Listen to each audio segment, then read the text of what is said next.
Our guest tonight is Jay Newton-Small, Washington correspondent for Time magazine, who's just published a very interesting piece, the cover story for this week's edition. It's titled The Secret Web, Where Drugs, Porn and Murder Hide Online. She's visiting Australia this week for the Public Knowledge Forum, organised by the US Studies Centre. Jay, welcome to The Drum. Thanks for having me on. Now, the deep web, tell us what it is, what goes on there. It's very murky, but you have to download this encryption software called Tor, and then you can swim in its depths. And if you think of the web as an ocean, really the searchable part of it that we see, Google and all of that, is the surface, and then underneath, probably about 5,000 times larger, is the deep web, and it's enormous. And so once you get down into Tor, you can start looking into the deep web, and the things you can see down there are amazing. So you can buy heroin online or crack cocaine and have it delivered to your home. You can get people to assassinate whomever you'd like. You can pay them to do that. You can buy shrunken heads. It's just kiddie porn, you name it, it's there. So we're now seeing law enforcement agencies and intelligence agencies in the US spending tens of millions of dollars to counter this, but they all owe this to the US military, don't they? Yeah, in fact, Tor was developed, it was originally called the Onion Router because of the layers of encryption that you would peel away, and it was developed by the US Naval Research Lab in 2004-2005, and it still actually is funded partly by the US government. In fact, we spend money training Chinese dissidents, Syrian dissidents on how to use this technology to jump their government firewalls and go and post freedom of the press, things like that, videos online. So we actually do still fund this. But that said, criminals increasingly are using it to do very nefarious things, and it's sort of doubly bad, or sort of gotten worse, because it's become monetized with this anonymous or pseudo-anonymous currency called Bitcoin, and that has created a sort of almost impossible to crack marketplace. So if you really know what you're doing and you're completely covering your tracks, then it's almost experts have told us that it's almost impossible for federal authorities to actually get you. So if the US military could see the great potential to communicate covertly with the dissidents overseas, why did they not see that that could also be used by jihadists and child pornographers? I mean, I think that they did, and the FBI has been warning for years that this is a really big problem. And so you've got sort of the State Department on one hand really trying to fund these things, and the Board of Governors, Broadcasting Board of Governors, and then you've got the FBI on the other hand, and the NSA trying to crack it, trying to sort of say this is a really big problem. And they, in fact, the laws that sort of govern the FBI's ability to search the web, it's called CALIA, the Communications Assistance Law Enforcement Act of 2000. It was passed in 1994, so it's almost 20 years old, and it's really outdated. And so this spring, the FBI said, let's modernize it. Let's so we can have the ability to sort of really start fighting this crime online.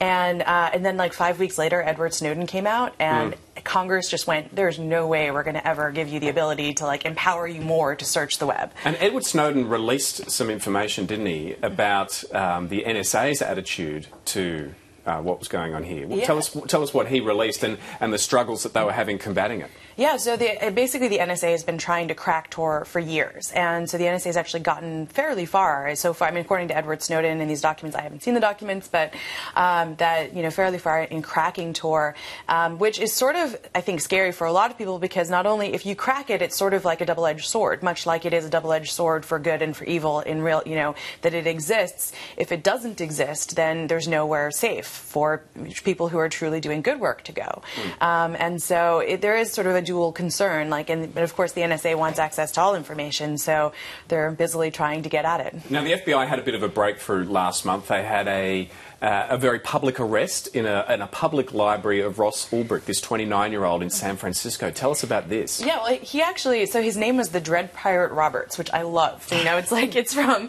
the Princess Bride, and the whole idea, that was his sort of persona online. He created this website actually here in Sydney. He started working on it. His sister lives here, and it was a $1.2 billion website he did in drug trafficking essentially, with nearly 1 million customers globally. It was just a huge website, and it took them more than 2 years to actually bring him down, and it was just a huge amount of physical legwork. And it's so interesting because the FBI has to really revert back to old-fashioned sort of detective work, opening packages on the border to see if this is the package that has his fake IDs in it, really kind of tracking him down in the physical world, because they don't have the ability to snoop anymore on the web. And so it really just came down to him making mistakes and them catching sketching him out like they would any criminal, and sort of using old-fashioned detective work. But the problem with that is that there's, this was one website that they brought down, and now there's so presumably someone's replaced Silk Road. There's like 6 others that have popped up in its place, and there's this huge wave of crime going online now because he created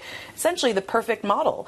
So everyone's like, great, I want to do that. The Russian mafia, the drug cartels, it's like, and everyone's like, great, this is a whole new world for us to go in. And Washington's very concerned that Bitcoin can be used as tax havens. How do you regulate it? Is it a commodity? Is it a currency? And for money laundering, I mean, there's all kinds of really, very complicated implications in Washington. Like, how do you deal with this sort of problem? And there are allegations, aren't there, against Ulbricht that he was using Silk Road himself to hire hitmen.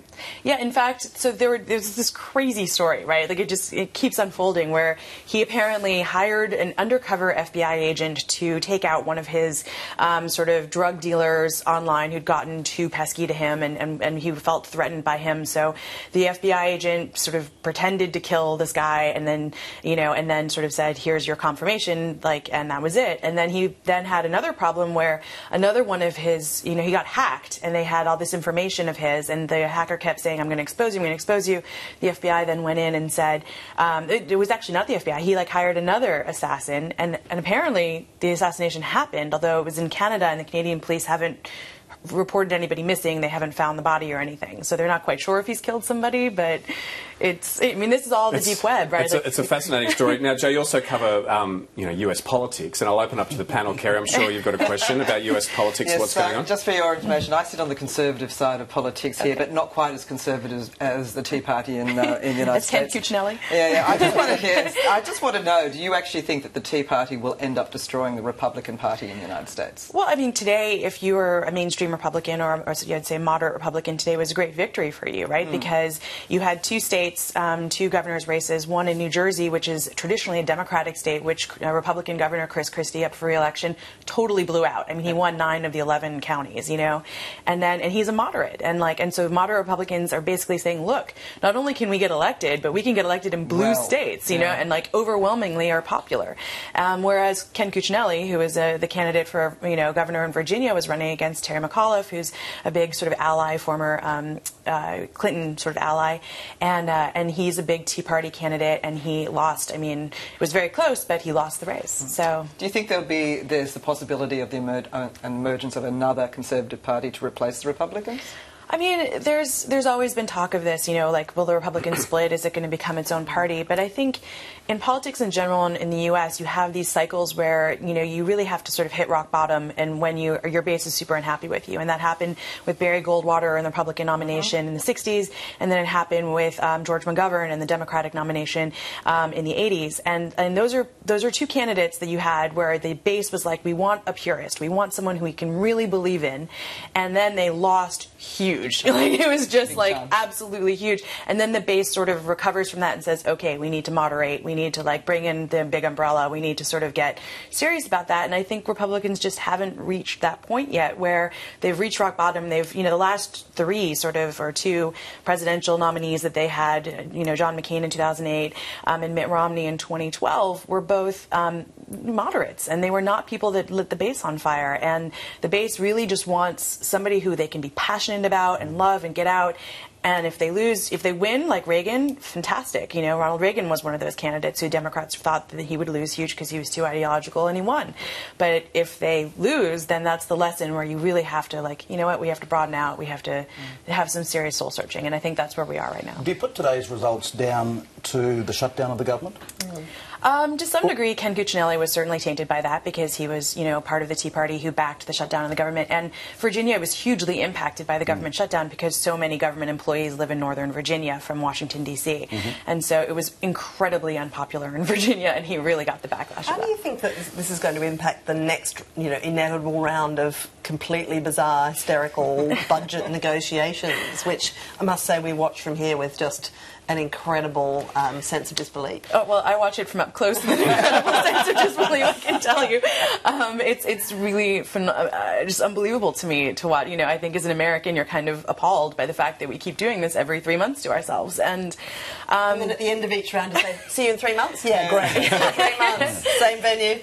Well, it's almost like an Italian government, really, but anyway. I know, it's like horrifying, right? Yeah. I think the whole sort of point of the government shutdown, Obama's point was, look, I'm not doing this anymore, and you guys need to figure this out because we're not going to negotiate on this anymore, and I'm willing to go over the brink, I'm willing to sort of shut this down. And the problem was that Republicans didn't ask for anything that was doable. It was black and white. Like, you either repeal Obamacare, which was never going to happen, let's face it, or you shut down the government or default in the debt.